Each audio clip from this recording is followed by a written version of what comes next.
with the support of the Board of Peace, trained in Egypt, where we have received an excellent proposal of how to do that forward, and this is critical to what we need to do as we begin this process. And if we may move to the second slide.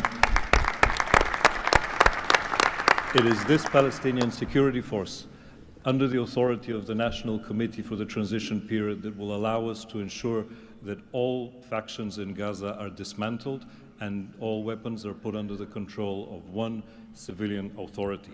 The only way to do that is taking over civilian and administrative control of the Gaza Strip.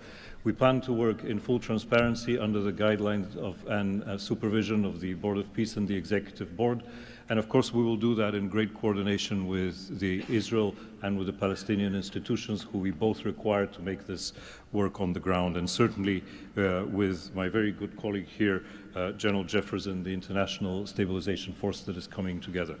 Mr. President, if I can actually use the opportunity to announce some breaking news, that as of this morning, we started the process of recruiting Palestinian police force that Ali was just referring to. And just in the first few hours, we have 2,000 people who have applied to join a new transitional Palestinian police force to be formed in Gaza under the authority of the National Committee, with the support of the Board of Peace, trained in Egypt, where we have received an excellent proposal of how to do that forward. And this is critical to what we need to do as we begin this process. And if we may move to the second slide. It is this Palestinian security force, under the authority of the National Committee for the Transition Period, that will allow us to ensure that all factions in Gaza are dismantled and all weapons are put under the control of one civilian authority. The only way to do that is the full implementation of the 20-point plan and the UN Security Council resolution, which binds us all to make sure that that is the way forward. We have now a fully agreed framework with the mediators on how to do this, and I thank very much the state of Qatar, Egypt, and Turkey for their excellent support in this.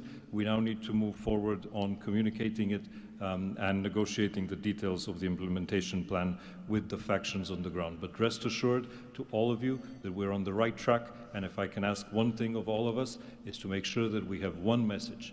There is no other option except the full demilitarization and decommissioning of all weapons in Gaza, for reconstruction to begin and for people to have a new way of life going forward. Thank you.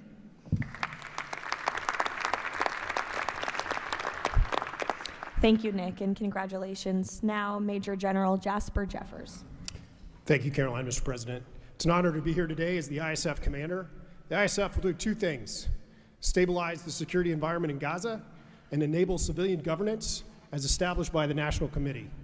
For the last few months, we've had a team on the ground of U.S. military experts preparing the infrastructure for the ISF. This team's already operating from a combined joint operations center that's going to be the headquarters for the entire ISF. As you can see on our map, our plan is for the ISF to be assigned in 5 different sectors, each sector receiving 1 ISF brigade. In the short term, we plan to deploy to the Rafah sector first, in addition to the training of police. Midterm objective is to continue to expand sector by sector, all moving to our long-term 12,000 police and 20,000 ISF soldiers. I'm incredibly pleased to announce today that the first 5 countries have committed troops to serve in the ISF: Indonesia, Morocco, Kazakhstan, Kosovo, and Albania.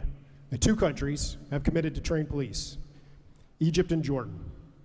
I would also like to announce that I have offered and Indonesia has accepted the position of Deputy Commander for the ISF. With these first steps, we will help bring the security. Subscribe to Oneindia and never miss an update. Download the Oneindia app now.